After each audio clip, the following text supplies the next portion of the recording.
இந்த கடிகாரம் வந்து 2ஆம் உலகப் போரில் ரஷ்ய நீர்மூழ்கி கப்பலில் உள்ள கடிகாரம். இந்த டோரை திறக்கிறதுக்கே சாவி போட்டு தான் திறக்கணும்.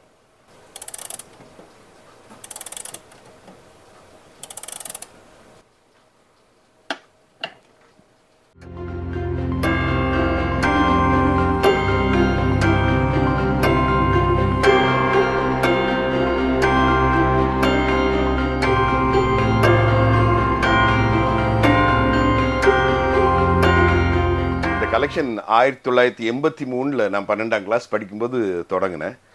ஒரு நேரப்போக்காக தான் தொடங்கினேன். இன்னைக்கு 41 வருஷம் ஆகுது. ஸோ இன்னைக்கு நம்ம வந்து கின்னஸ் வேர்ல்ட் ரெக்கார்ட் நம்ம பிரேக் பண்ணியிருக்கோம்.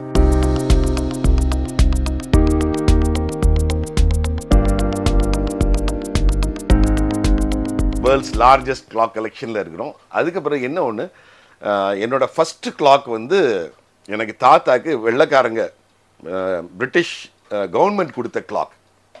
1920 என்னை தாத்தா மூணாரில் வேலை பார்த்துட்டு இருக்கும்போது பிரிட்டிஷ் கவர்மெண்ட் வந்து அவருக்கு வேலையை பாராட்டி ரொம்ப சின்சியராக வேலை செய்துருக்காருன்னு சொல்லி பிரிட்டிஷ்காரங்க, அன்றைக்கி நம்ம பிரிட்டிஷ் ரூல் தானே 1920 அவங்க வந்து இங்கிலாந்துலேருந்து ஒரு செவர்லே காரும் ஒரு கிளாக்கும் கொடுத்தாங்க. அந்த கிளாக் நான் பிறந்ததுலேருந்து எனக்கு வீட்டில் தான் இருந்தது. ஸோ அந்த கிளாக்கு பார்த்து அப்படியே அந்த கதையை கேட்டு கேட்டு அப்படி ஸ்டார்ட் பண்ணது தான் அந்த கடிகாரம். அதான் இதோட story behind.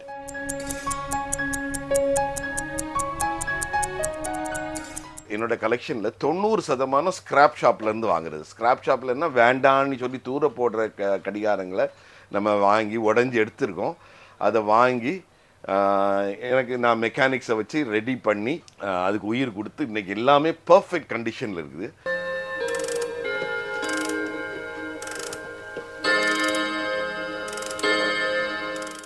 French garage clock. இது வந்து இதோட வயசு 160 வயசு 170 வயசு இருக்கும். இது வந்து குதிரை வண்டியில் அந்த காலத்தில் வச்சுருப்பாங்க. அந்த காலத்தில் குதிரை வண்டியில் தானே ட்ராவல் பண்ணுவாங்க எல்லாரும். ஃப்ரான்ஸில் தான் இது கண்டுபிடிக்கப்பட்டது. அதனால் இந்த கிளாக்ஸுக்கு எல்லாமே ஃப்ரெஞ்ச் கேரேஜ் கிளாக்ஸ்ன்னு தான் பேர். இது அதோட சாவி.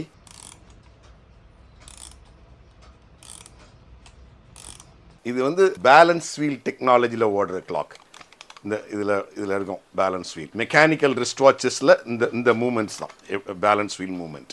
ரொம்ப அபூர்வமான ஒரு கடிகாரம்னு சொல்லலாம். இந்த டயல் வந்து பீங்கானில் போர்சிலினில் செய்யப்பட்ட கிளாக் டயல், மங்கவே மங்காது. இதெல்லாம் இன்டர்நேஷ்னல் கிளாக் கலெக்டர்ஸ் ரொம்ப விரும்பி வாங்குறது. இதுவும் நம்ம ஸ்கிராப்பில் தான் வாங்கினது.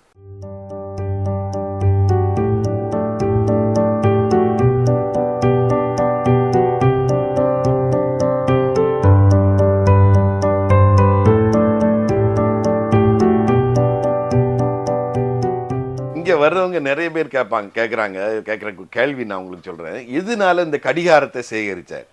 நான் 12ஆம் கிளாஸ் படிக்கும்போது அங்கே எங்கள் ஸ்கூலில் வந்து ஒரு கல்ச்சுரல் ப்ரோக்ராம் நடந்துட்டு இருந்தது. அப்போ அந்த கல்ச்சுரல் ப்ரோக்ராமில் என்னோட கிளாஸ்மேட்ஸும் ஸ்கூலில் உள்ள வேறு சில ஸ்டூடெண்ட்ஸும் அவங்க காயின்ஸு கரன்சி எல்லாம் எக்ஸிபிட் பண்ணியிருந்தாங்க.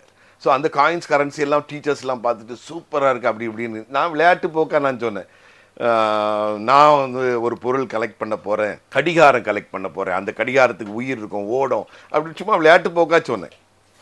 அப்படி தொடங்கப்பட்டது தான் அந்த கடிகார சேகரிப்பு.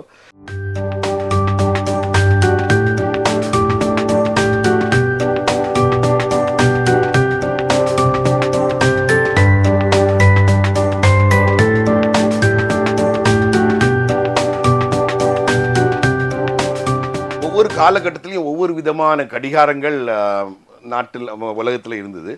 நம்மகிட்ட இருக்க கடிகாரம் வந்து 1637 வருஷம் கலீலியோன்னு ஒரு பெரிய ஒரு ஆராய்ச்சியாளர் பெண்டுலம் கிளாக்கை இன்வென்ட் பண்ணுறார். ஸோ பெண்டுலம் கிளாக் அந்த காலத்திலிருந்து இன்னைக்கு வரைக்கும் உள்ள கடிகாரங்கள் தான் நம்மகிட்ட இருக்குது.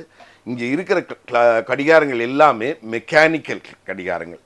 ஒரு கடிகாரம் கூட பேட்டரி ஆப்ரேட்டட் கிடையாது.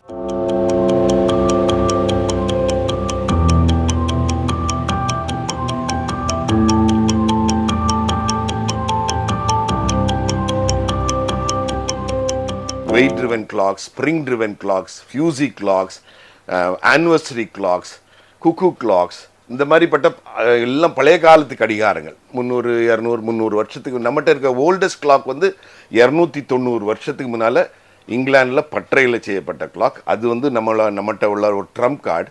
அந்த கிளாக் வந்து உலகத்தில் இன்னைக்கு யார்ட்டையுமே இல்லைன்னு நம்ம சேலஞ்ச் பண்ணுறோம்.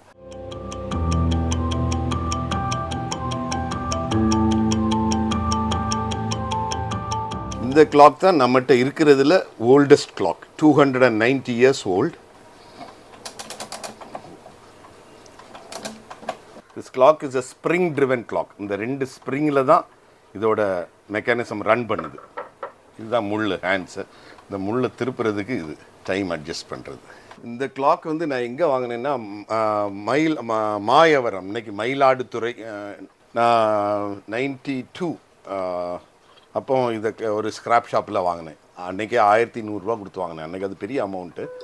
இன்றைக்கி இது இட்ஸ் அ ப்ரைஸ்லெஸ் ப்ராடக்ட். நீங்கள் கூகுளெல்லாம் சர்ச் பண்ணிங்கன்னா இந்த மிஷின் கிடைக்காது, பார்க்கவே முடியாது. So it's a very very rare clock.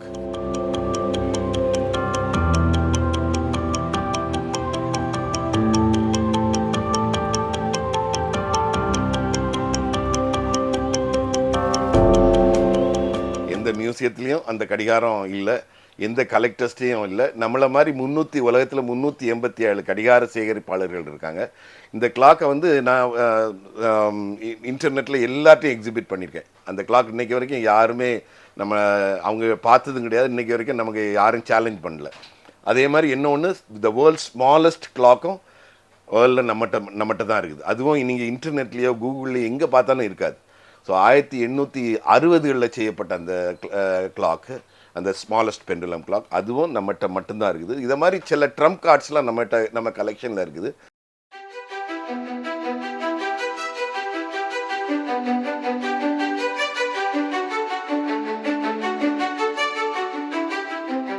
இங்கே இருக்கிற கிளாக்ஸ் எல்லாமே ஆனிவர்சரி கிளாக். ஒரு தடவை சாவி கொடுத்தா 1 year ஓடும். இந்த கிளாக் வந்து நான் ரொம்ப ஸ்பெஷல்னு சொல்லுவேன். எனக்கு ஜப்பானில் ஒரு ஃப்ரெண்ட் உண்டு. அவங்களும் லேடி, அவங்க கிளாக் கலெக்டர். அவங்க நம்ம மியூசியத்துக்கு 3 தடவை வந்திருக்காங்க. அவங்க 3rd டைம் வரும்போது 4 கிளாக் எடுத்துகிட்டு வந்தாங்க. 4 கிளாக் எடுத்துகிட்டு வந்து நமக்கு கிஃப்ட் பண்ணாங்க. அதில் ஒரு கிளாக் இது ரொம்ப ஸ்பெஷல் கிளாக். அவங்க என்கிட்ட சொன்னாங்க, அவங்ககிட்ட 200 கிளாக் பக்கத்தில் இருக்குதான், வேணா நீ ஜப்பானுக்கு வந்தீங்கன்னா நீ அவ்வளோத்தையும் நான் ஃப்ரீயாக தரேன் உனக்கு. அங்கேருந்து டிரான்ஸ்போர்ட் பண்ணி கொண்டு வர்றது ரொம்ப கஷ்டம் இல்லை.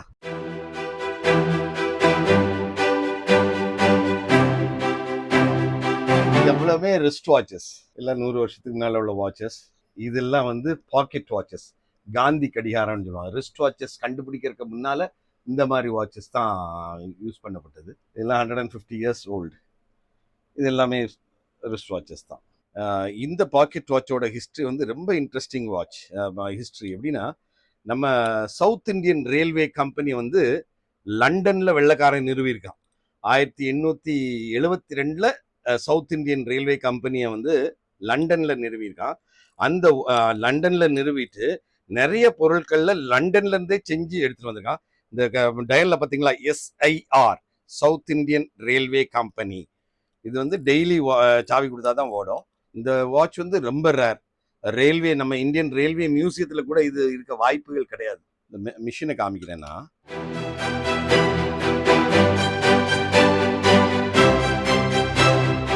ஸோ நான் ஒன்று சொல்கிறேன். இன்னைக்கு மாடர்ன் அலாம் கிளாக் இருக்குது. ஒரு டைமை வச்சாச்சுன்னா அந்த எழும்புறதுக்கு அது கரெக்டாக மணி அடிக்கும்.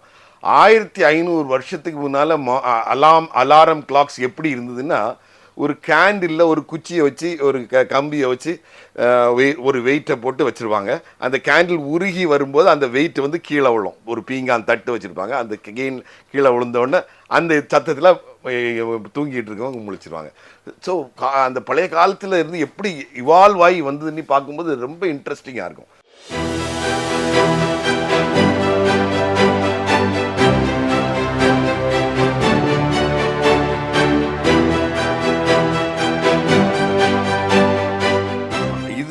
இதுவும் எனக்கு ஒரு ரொம்ப பிடிச்சமான ஒரு கிளாக்கு. இது வந்து அலாம் கிளாக்கு. இது வந்து ஜாப்பனீஸ் கிளாக், சிகோஷான்னு ஒரு பிராண்டு.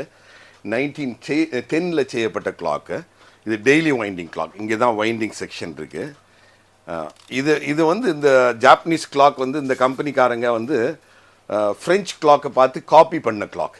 அந்த காலத்துலேயே 1910 ஃப்ரெஞ்ச் கிளாக் மேக்கர்ஸ் வந்து ரொம்ப ஆர்னமெண்டலாக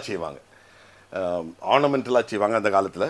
ஸோ அதை பார்த்து இவங்க வந்து, ஆனால் ஃப்ரெஞ்ச் கிளாக்ஸ் வந்து ரொம்ப ப்ரைஸ் ஹையாக இருந்தது.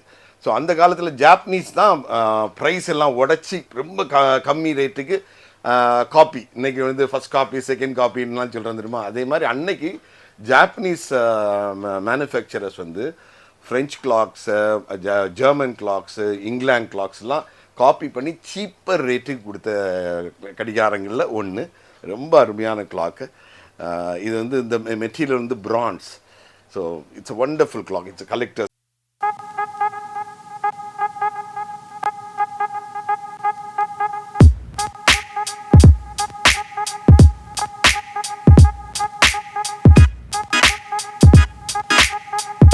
பெரும்பாலான 41 வருஷம் இந்த ஹாபியில் தான் நான் ஸ்பெண்ட் பண்ணியிருக்கேன். நிறைய பேர் கேட்பாங்க, உனக்கு வாழ்க்கையை நீ தொலைச்சிட்டியோ, ஹாபி வந்து வாழ்க்கைக்கு தேவையா, நீ நிறைய பேர் கேட்டிருக்காங்க. ஆனால் இன்னைக்கு இருக்க காலகட்டத்தில் ஹாபி வந்து ரொம்ப இம்பார்ட்டன்ட். ஏன்னா நான் சில எக்ஸாம்பிள்ஸ் சொல்கிறேன். நீங்கள் மேரடோனான்னு ஒரு பெரிய ஒரு ஃபுட்பால் பிளேயரை நீங்கள் கேள்விப்பட்டிருக்கலாம். அவர் world class player, Argentina player. World cup win பண்ணது அவரை வச்சு தான் வின் பண்ணாங்க அர்ஜென்டினா. ஸோ அவ்வளோ பெரிய பிளேயர். அவர் ரிட்டையர் ஆனோடனே அவருக்கு ஃப்ரீ டைம் இருக்குது, ரொம்ப ஃப்ரீ டைம் ஆகிடுது. லைம் லைட்லேருந்து வெளியில் வராங்க. லைம் லைட்லேருந்து வெளியில் வந்தோடனே அவருக்கு அந்த ஃப்ரீ டைமை எப்படி ஹேண்டில் பண்ணணுன்னு தெரியாமல் he became an drug addict. அதான் வாழ்க்கையில் நமக்கு நிறைய ஃப்ரீ டைம் இருக்கும்போது அதில் ஒரு இங்கிலீஷில் ஒரு சேயிங் உண்டு, and idle mind is devil's work shop.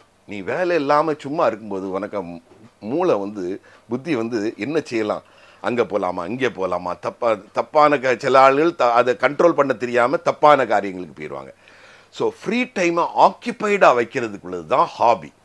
ஏதாவது ஒரு ஹாபி உங்கள் கையில் இருந்ததுன்னா வழி தப்பி போகிறதுக்கு ரொம்ப சான்சஸ் கம்மி.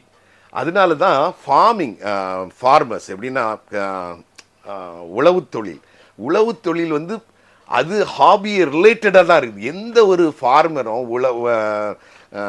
ஃபார்மரும் டிப்ரெஷனில் போகவே மாட்டாங்க. அவங்க ஏழையாக தான் இருப்பாங்க. அவன் யாருமே எனக்கு மனசோர்வாக இருக்குன்னு சொல்லி கேள்விப்பட்டிருக்கீங்களா? நீங்கள் யோசித்து பாருங்கள். அதே மாதிரி ஒரு பெரிய ஒரு ஆக்ட்ரஸ்ஸு, இந்தியன் தமிழ் ஆக்ட்ரஸ்ஸு, அவங்க பேர் மறந்து போச்சு, சீதா மேடம். அவங்க வந்து வாழ்க்கையில் ஏதோ பெரிய கொஞ்சம் கஷ்டங்கள்லாம் க்ராஸ் பண்ணி வந்தாங்க. ஆனால் அவங்க டெரஸ் கார்டனிங் பண்ணி இன்றைக்கி அவங்க சில யூடியூப்லலாம் போடுவாங்க, இன்றைக்கி எனக்கு வீட்டில் புடலங்காய் காய்ச்சுது அப்படி உண்ணி அந்த உயிருள்ள செடியை வளர்க்கும்போது அந்த ஹாபி வந்து அவ்வளோ ஒரு மனுஷனை ஆக்டிவாக வச்சுருக்கோம். டிப்ரெஷனில் போகவே மாட்டான். ஏன்னா இன்றைக்கி நிறைய நம்ம பார்க்குறோம், சின்ன சின்ன பிள்ளைகள்லாம் உடனே சில தோல்விகளை தாங்கி கொள்ள முடியாமல் டிப்ரெஷனில் போய் தற்கொலை வரைக்கும் போகிறாங்க. இந்த மாதிரி இதெல்லாம் தப்பி வச்சு கொடுக்கறது தான் இந்த ஹாபி. ஸோ ஹாபி இன்னைக்குள்ள காலகட்டத்தில் மனுஷனுக்கு ரொம்ப தேவை. அதுதான் நான் சொல்கிறது எங்கள் ஜெனரேஷனுக்கு.